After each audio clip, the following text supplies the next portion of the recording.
আ আ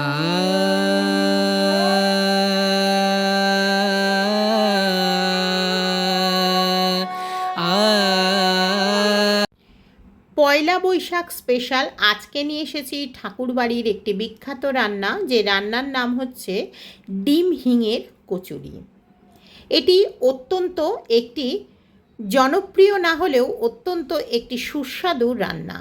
এই রান্নাটি মৃণালিনী দেবী বানিয়ে দিয়েছিলেন রবীন্দ্রনাথ ঠাকুরকে, কারণ রবীন্দ্রনাথ অনুরোধ করেছিলেন বৌঠান একটি নতুন রান্না কিছু বানিও। সেই রান্নাটির অনুরোধেই তিনি বানিয়েছিলেন একটি নতুন রান্না, যে রান্নাই হলো ডিম হিঙের কচুরি। আপনারা আমার চ্যানেলে অলরেডি বাগবাজারের বিখ্যাত মাছের কচুরির রেসিপি দেখেছেন। সেই রেসিপি আপনারা অনেকেই ভালোবেসেছিলেন। যারা এখনও দেখেননি সেই রেসিপিটা বেল আইকনে লাগিয়ে দিলাম, অবশ্যই একবার দেখে নেবেন। ডিমটাকে ভালো করে কুড়িয়ে নিচ্ছি। এখানে আমি 2টো ডিম এবং হাফ আলু কোড়াবো। আমার যেহেতু লোকজন কম সেজন্য আমি অল্পই কোড়াচ্ছি। আপনাদের বাড়িতে বেশি লোক হলে বেশি করে কোড়াবেন।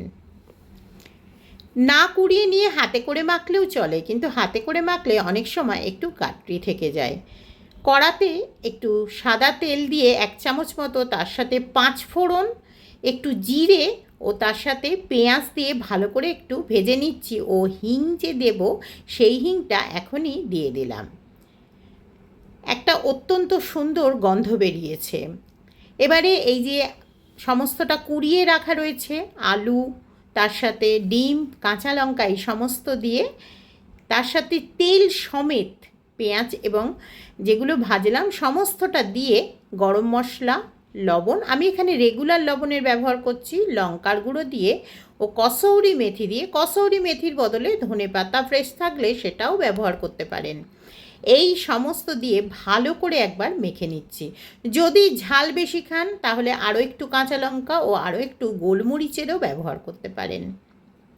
এবার এটাকে ভালো করে মেখে নিচ্ছি। এক্ষেত্রে কিন্তু কোনো রকম বাইন্ডিং এজেন্টের জন্য আপনারা আর বেসন বা কোনো ছাতুর ব্যবহার করবেন না।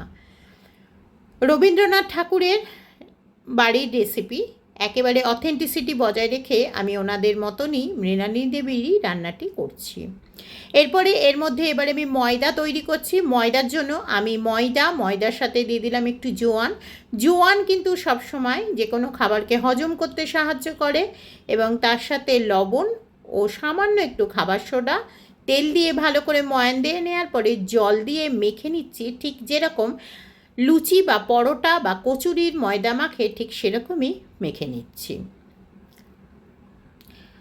3-4 মিনিট মাখার পরে এরকম ডো তৈরি হয়ে গেল। এবার ডোটাকে আরও ভালো করে একবার মেখে ছোট ছোট লেচি বানিয়ে নিচ্ছি। আপনারা যেরকম সাইজের কচুরি খাবেন ঠিক সেরকম সাইজেরই কিন্তু এই ময়দার যে লেচিটা বানাবো সেটা নিয়ে নেবেন।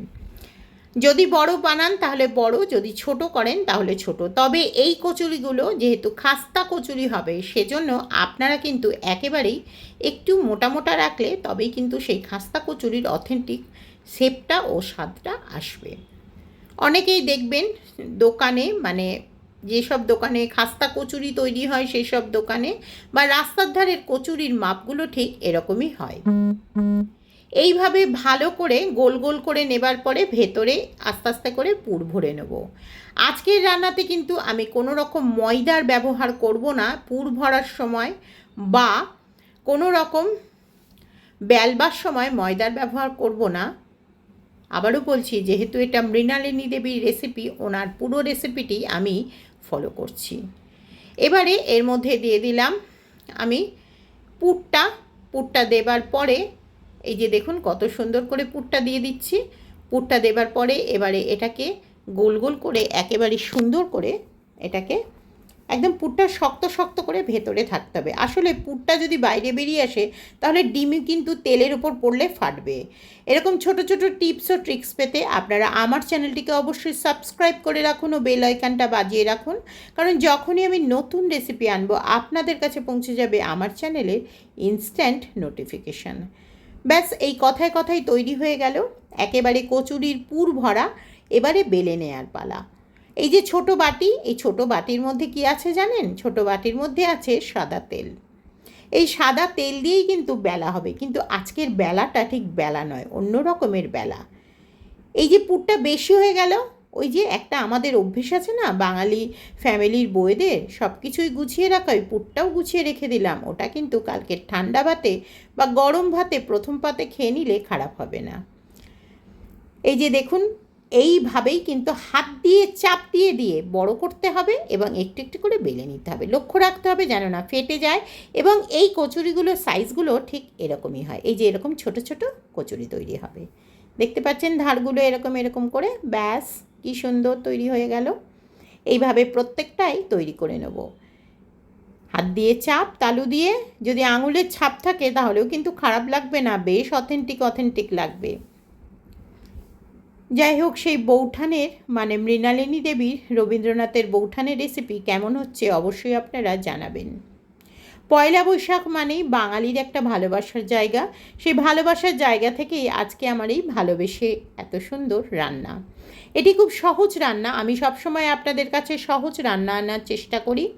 এটা কম তেলেই ভাজছি। কম তেলে ভাজার একটা কারণ হচ্ছে, যত অল্প অল্প করে তেলটা ওপরে দেবেন আস্তে আস্তে কচুরিটা কিন্তু একেবারেই আস্তে আস্তে করে ভেতর থেকে ভেজে উঠবে। দেখছেন যতবার উল্টোতে চাইছি ততবার উল্টাচ্ছে না, এর কারণ কি জানেন? কারণ হচ্ছে ওটা তৈরি হয়নি। এরকম ছোট ছোট ট্রিক্স ও টিপস কিন্তু আমি আমার চ্যানেলে দিয়েই থাকি। এবার দেখুন উল্টে যাবে কেন বলুন তো? আসলে এটা তৈরি হয়ে গেছে। যতক্ষণ না তৈরি হবে ততক্ষণ বুঝবেন ওটা উল্টাবে না। এই যে তৈরি হয়ে গেল, এটাকে যত ইচ্ছে লালচে লালচে করে ফেলুন, শুধু না পোড়ালেই হলো। ব্যাস, এবারে প্লেটিংয়ের পালা। তৈরি হয়ে গেল সুন্দর ফুলকো ফুলকো একেবারে খাস্তা খাস্তা ডিমের কচুরি, যেটা রাতের ডিনার বা সন্ধ্যের জলখাবারে বেশ জমে যাবে। এটা কিন্তু রবীন্দ্রনাথ ঠাকুরকে একেবারে সন্ধ্যের জলখাবারে খাইয়েছিলেন তিনি। একেবারে কড়কড় করছে, আর তার সাথে সেই বাঙালি কুমড়োর ছক্কা বানিয়েছিলাম। কুমড়োর ছক্কা রেসিপি আগামীতে আমি অবশ্যই আনবো। এবার ভেতরটা দেখে নেওয়া যাক কেমন হলো। এই যে দেখতে পাচ্ছেন ভেতরে একবারে পুর ভরা ভরা সুন্দর টেস্টি টেস্টি টেস্টি তৈরি হয়ে গেল। এই হলো আজকে আমার রেসিপি। কেমন লাগলো অবশ্যই জানাবেন।